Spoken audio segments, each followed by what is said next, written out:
करुणा के सागर तथागत गौतम बुद्ध, परम पूज्य बाबा साहब अम्बेडकर सहित सभी महान पुरुषों को जिन्होंने समाज परिवर्तन का काम किया है, उन सभी को 3 बार नमन बंदन करता हुआ और विश्वव्यापी बुद्ध धम्म एवं संघ को अवलोकित करते हुए परम पूज्य भिक्षु संघ को 3 बार नमन बंदन करते हुए और राष्ट्रीय कार्यकारिणी के माननीय राष्ट्रीय अध्यक्ष महोदय सहित राष्ट्रीय कैबिनेट के सभी वरिष्ठ पदाधिकारियों का सादर सम्मान करते हुए, सहवर्गीय साथियों को सम्मान करते हुए और दर्शन दीर्घा में बैठे हुए सभी आप सभी का सम्मान करते हुए मैं केवल 2 मिनट में अपनी बात रखूंगा।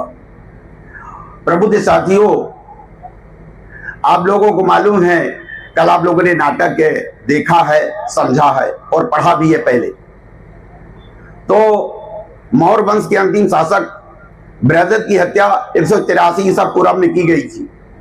तो 183 ईसा पूर्व में 1935 जोड़ दीजिए तो हो जाता है यह 2118 वर्ष।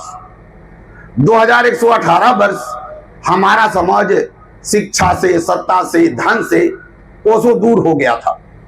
धार्मिक परंपरा, धार्मिक संस्कार, धार्मिक रीति रिवाज आदि आदि से कोसों दूर हो गया था।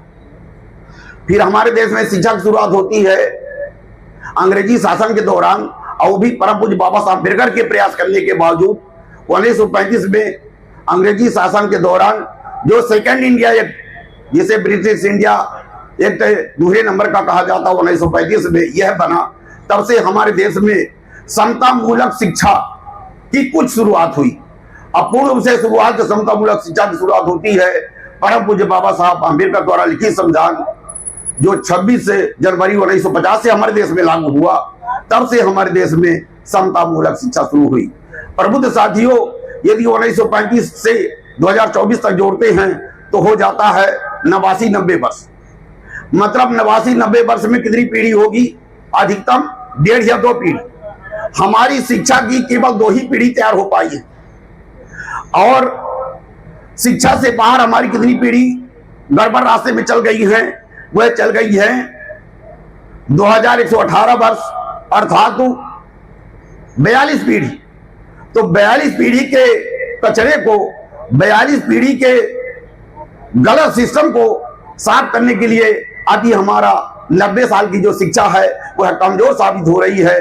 तो निश्चित ही फिर भी 90 वर्ष में हम आप सब ने महान पुरुषों के प्रयास से और तरह तरह के सभी संगठनों के प्रयास से, मुख्य रूप से राष्ट्रीय बौद्ध महासभा के माध्यम से वर्तमान समय में जो हमारे ऑल इंडिया में जो काम कर रहे हैं लोग, प्रबुद्ध साथी काम कर रहे हैं, निश्चित ही बड़ी मजबूती से काम कर रहे हैं। तो आप सबसे गुजारिश है कि राष्ट्रीय बौद्ध महासभा एक ऐसा संगठन है जो आरएसएस को टारगेट करके पूरे देश को बुद्धमय भारत बनाने के लिए प्रभावशील है। और इसके लिए हम आप सबको पूरे मन से, तन से, मन से, धन से, जिनके पास धन है धन लगाएं, जिनके पास समय है समय लगाएं, जिसके पास टाइम है, तन है, वह तन लगाएं। ऐसी उम्मीद आपसे करते हैं।